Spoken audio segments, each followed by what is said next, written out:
नमस्कार, मैं स्नेहा आपकी होस्ट एक बार फिर से आपका स्वागत करती हूँ आपके अपने चैनल डर का घर में। आज जो मैं कहानी आपके लिए लेकर आई हूँ, ये कहानी शायद आप में से काफ़ी सारे लोगों ने सुनी होगी। इससे बहुत सारी जुड़ी हुई जानकारी या कहानियाँ आपको इंटरनेट पे भी आसानी से मिल जाएंगी।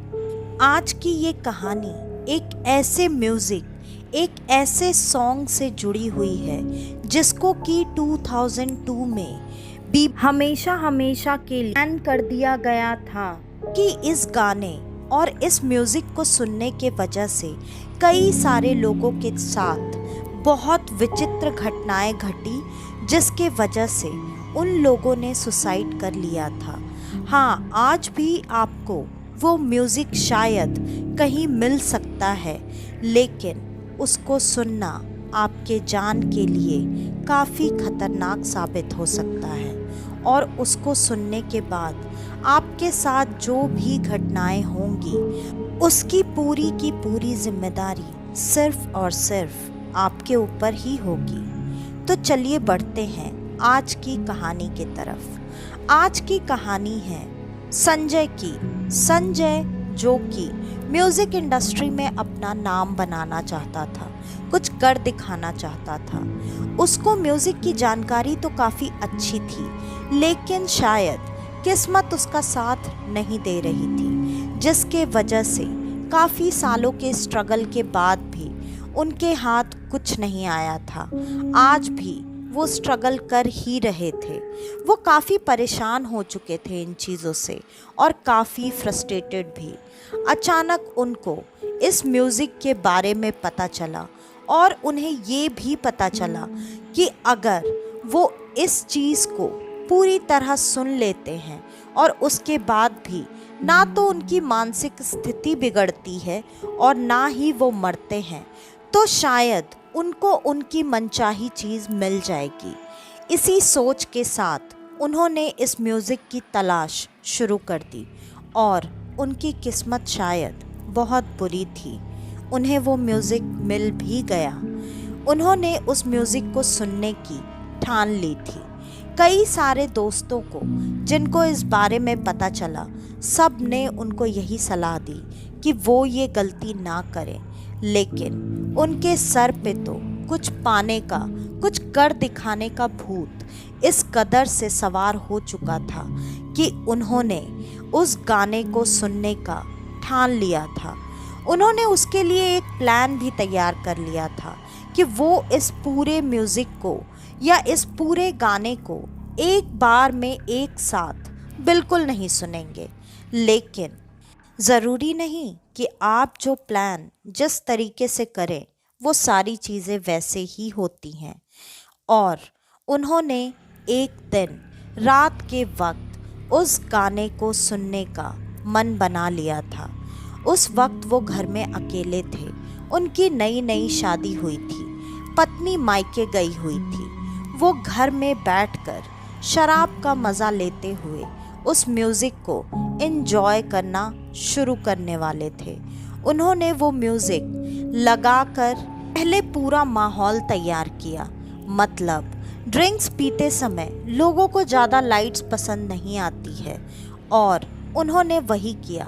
घर की सारी मेन बड़ी बड़ी लाइट्स बंद कर दी। सामने शराब की बोतल, खाने पीने की कुछ चीज़ें, एक ग्लास जिसमें ड्रिंक बना हुआ, आइस के कुछ क्यूब्स उनके सामने टेबल पर पड़े हुए थे और घर में डीम लाइट्स जल रही थी। उन्होंने अपना म्यूज़िक प्लेयर ऑन किया और पैक लगाना शुरू किया। मुश्किल से उन्होंने 3 मिनट का ही म्यूज़िक सुना होगा और उन्हें डर लगने लगा। उन्हें ऐसा महसूस होने लगा कि उनके आसपास कोई आ चुका है, क्योंकि अचानक उन्हें ऐसा महसूस हुआ जैसे कि उनके बाल में कोई हाथ फेर रहा है।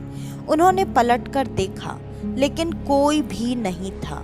उन्होंने तुरंत उठकर वो म्यूज़िक बंद कर दिया और बैठकर अपनी ड्रिंक्स पीने लगे।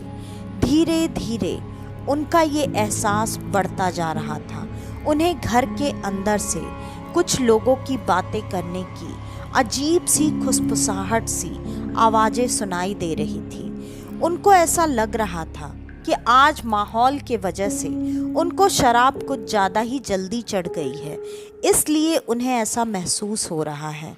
उन्होंने इन चीज़ों पर ज़्यादा ध्यान ना देते हुए अपनी शराब कंटिन्यू रखी। लगभग 5-6 पैक पीने के बाद अब उनको भूख का एहसास होने लगा। उन्होंने खाना पहले से मंगवा कर रखा हुआ था, जिसको उन्होंने अब खाना शुरू करने ही वाले थे कि उन्होंने देखा वो सारा खाना पूरी तरह से सड़ चुका है, उसमें कीड़े चल रहे थे। उन्होंने तुरंत जहाँ से खाना मंगवाया था उस होटल वाले को कॉल करके बुरी बुरी बातें बोलना शुरू कर दिया, लेकिन उसने अपने सफाई में बस इतना ही कहा कि ऐसा नहीं हो सकता। मैंने जो खाना आपके यहाँ डिलीवर किया है वही मैंने बाकी लोगों के यहाँ भी डिलीवर किया है, लेकिन किसी के यहाँ से कोई कंप्लेन नहीं आई। और आप जो कह रहे हैं ऐसा पॉसिबल ही नहीं है, और अगर ऐसा हुआ है तो आपके घर में कुछ प्रॉब्लम होगी जिसके वजह से वो खाना सड़ चुका था। और लड़ाई झगड़ा बहस जो भी उन्हें करना था वो करने के बाद अब उनकी भूख मर चुकी थी। वो सोने के लिए अपने कमरे में चले गए। जब वो सोने के लिए अपने बिस्तर पर आए और उन्होंने वो डीम लाइट्स भी बंद कर दी, अब उन्हें अचानक अपने कमरे में बहुत ज़्यादा ठंड का एहसास महसूस होने लगा। एसी तो उन्होंने चालू किया नहीं था, लेकिन अचानक कमरे में इतनी ठंड बढ़ी तो बढ़ी कैसे? एसी बंद होने के बाद भी उन्हें इतनी ठंड लग रही थी, इसलिए उन्होंने अंदर से जो भी कंबल या रज़ाई निकालना था वो निकाल कर उन्होंने ओढ़ लिया और सोने की कोशिश करने लगे। लेकिन ठंड धीरे धीरे कमरे में बढ़ती जा रही थी। उन्हें उनके मुंह से भाप निकलने का, जो कि ठंड के मौसम में नॉर्मली होता है, ऐसा एहसास होने लगा। अब उन्हें काफ़ी डर लग रहा था।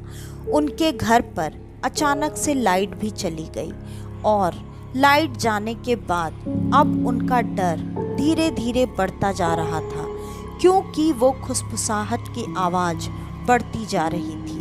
अचानक उनका म्यूज़िक प्लेयर भी ऑन हो गया। जो म्यूज़िक उन्होंने 3 मिनट पर रोक दिया था, वो म्यूज़िक अब आगे बज रहा था। उनके कानों में वो आवाज़ आ रही थी। म्यूज़िक के आगे बढ़ते बढ़ते उनको वो जो भी आवाज़ें थी वो भी बहुत तेज तेज सुनाई देने लगी। उनको अब ये बात समझ में आने लगी कि शायद उन्होंने ये म्यूज़िक प्ले करके बहुत बड़ी गलती कर दी है। उनको सबकी बात माननी चाहिए थी। वो भागकर म्यूज़िक को बंद करने के लिए आए। प्लेयर बंद करने के बाद भी वो म्यूज़िक की आवाज़ बंद नहीं हो रही थी। अब उन्हें अपनी मौत अपने आँखों के सामने दिखाई दे रही थी, क्योंकि उनके घर में बहुत सारे काले साए इधर से उधर मंडरा रहे थे, जो उन्हें देखकर उनका मजाक उड़ा रहे थे।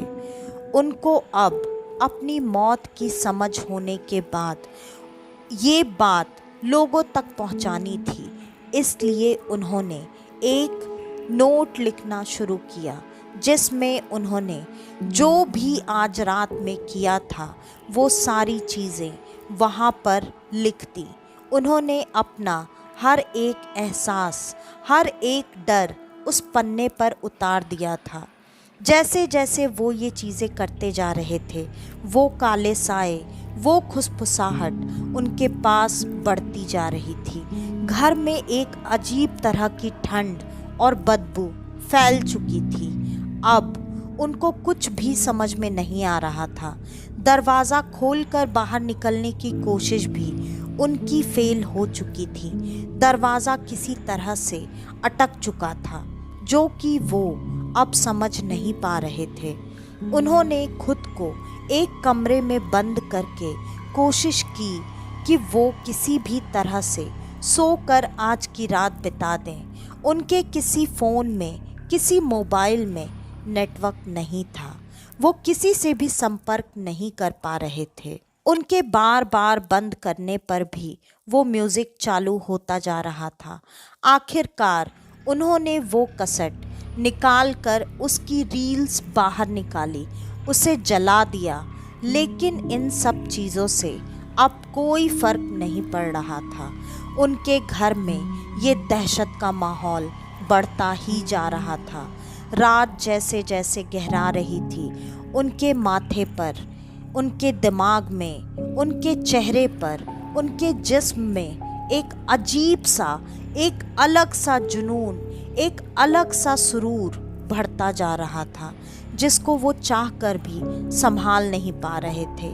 कभी उनके मन में आता वो खुद को चाकू से काट कर मार डालें, कभी पंखे की तरफ देखकर सोचते उससे लटक कर मर जाएं। उनके दिमाग में सारी बुरी चीज़ें हावी होती जा रही थीं। उनके दिमाग में उस वक्त ना चाहते हुए भी सिर्फ एक ही सोच चल रही थी कि उनकी ज़िंदगी, उनका करियर, सब कुछ बर्बाद है।